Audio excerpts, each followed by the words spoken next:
అందరికీ నమస్కారం. అందరు బాగున్నారా? మీ అందరితో నాకు సంబంధించిన ఒక విషయం చెప్తా. ధమాకా చేసి దాని తర్వాత చిరంజీవి సార్ సినిమా చేసే వరకు ప్రతి పాట వెనక, ప్రతి ప్రోత్సాహం వెనక ఒక మానసిక స్థైర్యం ఒకరున్నారు. ఆయన గురించి చెప్పే ముందు మీ అందరికీ ఒకటి చెప్పాలి. నిన్ను వదిలి ఉండలేను, నిన్ను విడిచి వెళ్ళలేను, ఎట్లా నేను చేద్దును, ఎట్లబడినే సద్దును, నువ్వైనా చెప్పమ్మా పాటమ్మా, నన్నైనా చెప్పుకోని అమ్మా పాటమ్మా.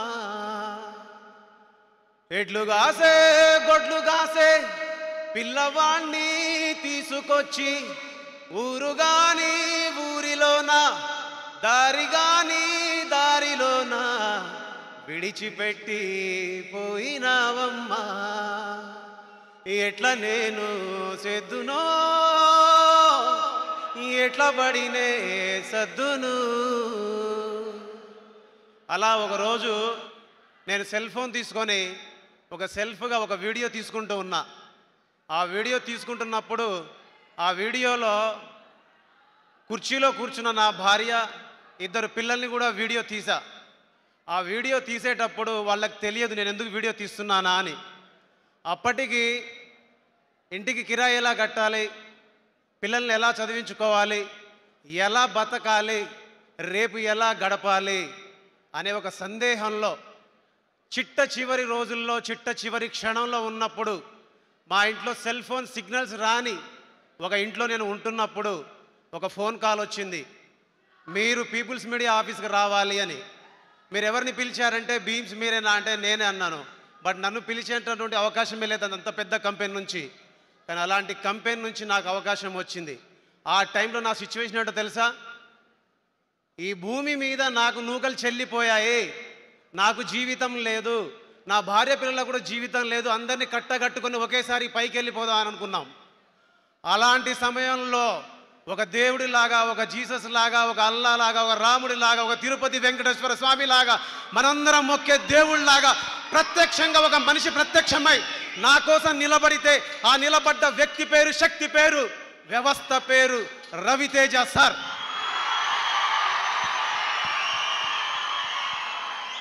మాటల్లో చెప్పాలంటే ప్రేమ, పాటల్లో చెప్పాలంటే భక్తి. నిలబడి ఉన్నాను, రెండు కాళ్ళ మీద నిలబడి ఉన్నాను, 5 వేళ్లతో తింటున్నానంటే అమ్మా నాన్న నీ కొడుకు సజీవంగా ఉండడానికి రవితేజ సార్ కారణం. నీ కొడుకును నిలబెట్టిన రవితేజ సార్కి నాకు మాటలతో చెబితే సమాధానం అయిపోద్ది, మాటల్లో చెబితే సమాధానం అయిపోద్ది, కానీ పాటల్లో చెబితే చరిత్రలో నిలిచిపోతుంది అని చెప్పాను. అందుకే నా ప్రేమను ఎప్పుడు నేను సంగీతం రూపంలోనే సార్కి చెప్తాను. చాలామంది అనుకోవచ్చు అవసరాల కోసం, అవకాశాల కోసం చాలామంది చెప్తారు, చాలామంది కథలు చెప్తారు, కహానీలు చెప్తారని. శిశురోలి యొక్క కహానీలు, కథలు చెప్పడు, ఉన్నదే చెప్తాడు, ఉన్నదే మాట్లాడతాడు. అందుకే సార్కి నేనంటే ఇష్టం, సార్ నాకంటే ఇష్టం. ఎందుకు ఆయనతో నేను కలిసి పనిచేస్తాను, ఎందుకు నేను ఆయనతో కలిసి పనిచేస్తాను చాలామంది అంటుంటారు. నాలాంటి వాళ్ళు నిలబడడం అంటే రేపు రాబోయే నాలాంటి చాలామందికి ఆయన అవకాశాలు ఇవ్వబోతున్నారు. ఆయన ఇక్కడ ఉండడం అంటే మనలాంటి చాలామంది ఇక్కడికి వచ్చి నిలబడటం, ఆయన ఇక్కడ సినిమాలు తీయడం అంటే మనలాంటి చాలామంది పాటలకి ప్రత్యక్ష రూపం రావడం, ప్రపంచంలో సమాజంలో మనందరికీ పేరు రావడం, మన అందరి తల్లిదండ్రుల ముందు మనంతటా మనం గర్వంగా నిలబడి ఇదిరా నీ కొడుకు అని చెప్పడం. అందుకే రవితేజ సార్ అంటే నాకు ఇష్టం. ఇప్పుడు కూడా సినిమా రికార్డింగ్ చేసి వచ్చా. ఆవేశంలోనో లేదంటే ఇంకేదో చెప్పడానికో ఏం మార్చడానికో నేను చెప్పట్లే, మళ్ళీ చెప్తున్నా, మార్క్ మై వర్డ్స్. ఒక బ్లాక్ బస్టర్ సినిమాకి సంగీతం అందించాను.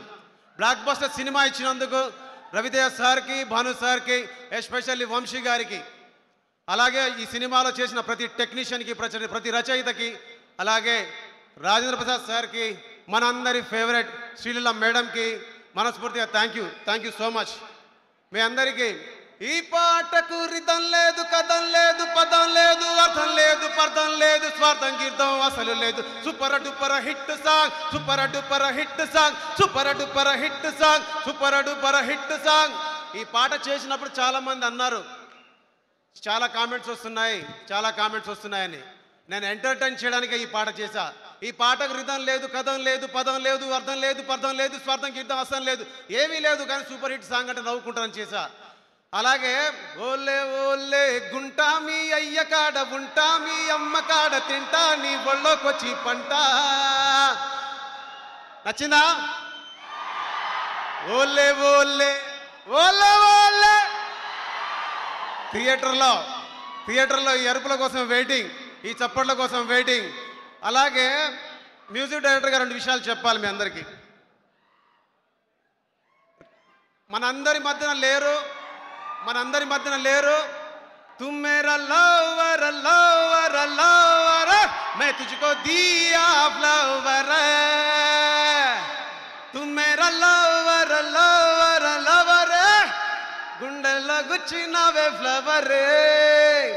చక్రి గారిని ఏఐ రూపంలో మళ్ళీ మీ అందరి ముందు తీసుకొచ్చిందో గర్వపడుతున్నాను. చక్రి సార్ ఎక్కడున్నా ఆయన ఆత్మకు శాంతి చేకూరాలని మనస్ఫూర్తిగా కోరుకుంటున్నాను. ఈ సినిమాలో పాటలు పాడిన సింగర్స్కి, అలాగే ప్రత్యేకంగా మర్చిపోయాను హేషం అబ్దుల్ గారికి thank you so much sir, అడిగిన వెంటనే ఈ సినిమాలో పాట పాడినందుకు. అలాగే పాటలు రాసిన రచయితలందరికీ. సినిమా సక్సెస్ మీట్లో మీ అందరితో మాట్లాడతాను, అప్పుడు అందరిని ఒక్కొక్కరిగా తీసుకొచ్చి పరిచయం చేస్తాను. Thank you so much everyone, love you. Thank you so much Beams garu. We too love your music. Scene ఏదైనా